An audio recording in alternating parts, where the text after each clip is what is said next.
Howdy, folks. This is Plague with the Horseman. We get a lot of questions as far as the loadouts and why we use the things we use and about our requirements. So we're going to do our best to cover all that with you today. First thing we're going to cover is actually our BDU sets or combat sets. We have a Ranger Green and we also use multicam. With the two, these are both combat style tops here, which they also make combat style bottoms as well. With the tops, the big difference between a regular top versus a combat top is going to be the area where normally this fabric on a raid style top or a TRU top is going to go all the way through. In a combat style top, when you're always going to be wearing a vest, this is just basically like a base layer, nice thin piece of cloth. They're moisture wicking and they keep you a lot cooler. We do name tapes in this here is OD, the back is black, our patch on this side here. On the multicam we do the national patch, the red patch, and with the name tapes we use the brown on the multicam. For covers, have a few choices there. Always recommend these. This is the Shamag. They're good for covering the head and stuff, but I usually use mine for face protection. I don't like anything, the mesh or the iron faces. I'm not a big fan of those. I just want something just to keep some of the sting off the face, keep my face from getting marked up. And these really do the trick, and I can just pull it up and when I'm getting into a high combat area. Also with covers, you can do helmets. As well, or even just the basic ball style caps that they have out there. Make these. This is a Ranger Green one, and they also make them in the multicam. Or you can do the helmet, same thing there. Just as long as they match, they're good to go. Moving on to vests. Couple different style vests here. This is a C-Raz, which it's a heavier style rig. This is my rig. I like to be in the fight for a long time, so I want a lot of real estate, a lot of places to be able to put my gear on and set it up for me. The other side over here, this is an FAPC, smaller style rig, streamline. This one here is actually for one of my other operators, Crow. He's a faster style guy.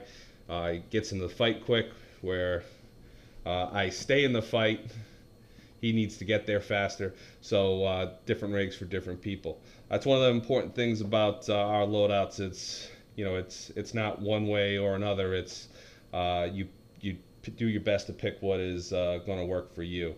Other things that are on my vest here: headset, which connects into my radio, which we use the Puxing 777 is our radio of choice right now. We use a VHF. Style radio. These are really nice, inexpensive. They use a Kenwood plug for so they're easy to get to as far as headsets goes, and gives you a lot of choices with the headset. This headset here is a Bowman. A lot of choices on these. I like the Bowman after trying an enormous amount of headsets. This is one that works for me. There's also another one out there that you should be careful about. It's called the Swimmer. Swimmer is actually like a solid piece of plastic that fits directly over the ear. My issue with that one, you might love it, but it made my ear sweat and everything like crazy. I also couldn't hear the stuff that was happening around me, where this one is actually ported all the way around. So that's why I went with that. Hydration system, I use a Source Hydro.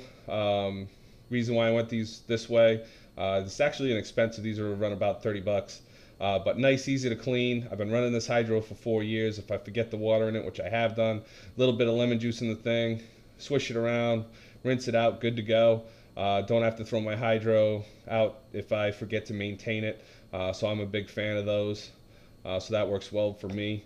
Real estate, I pick what's good for me as far as magazines, etc. go. I got a bunch of mag pouches in the front. This is my med kit, which is an removable pouch, just pull on and off. So that way I can, if I need to get my med kit to somebody, I can just pull it off, give it to somebody. They make these in a lot of ways. As far as magazines go and guns go, we require that you have at least 5 magazines. But if you want to run 20 on your vest, you can do that. If you want to own 100 magazines, that's fine. We just require that you have 5 working magazines. On the flip side of that, if you only want to go into battle with 2 magazines, I mean, that's your call. You gotta do what's best for you, but that's our requirement, not a what you have to operate with requirement.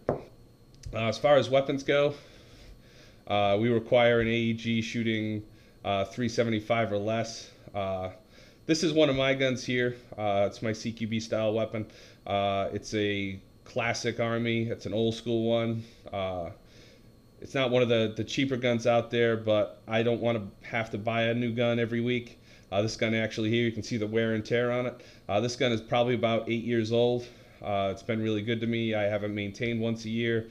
The stock on the back is actually, this is a real steel stock for a real gun, so it's something I don't have to worry about breaking, etc. And because I've done those things and went the way I have, I don't have to buy a gun, every year, etc. I got a nice item that's going to last me a long period of time. As far as goggles go, I am a big fan of the ESS. These here are a decent sized investment. They're not cheap. I only have one set of eyes. I also wear glasses myself. These have a built-in fan in the top, which pull, they basically regulate the air on the inside. So it keeps me from fogging most of the time. It's not a perfect world, but it's a much better world than I'm used to.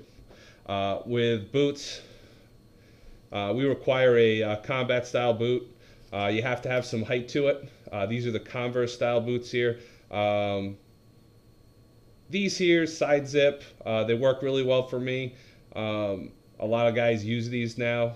They are pretty popular. I would consider these a mid-end boot, not like a high-end boot or a low-end boot, but these are good. I actually wear these day to day, and they work out pretty well for me. Think I hit everything. But if you do have any questions on anything, feel free to shoot me an email at plague@thehorseman.org, or you can contact our PR officer at redneck@thehorseman.org. Thanks for watching.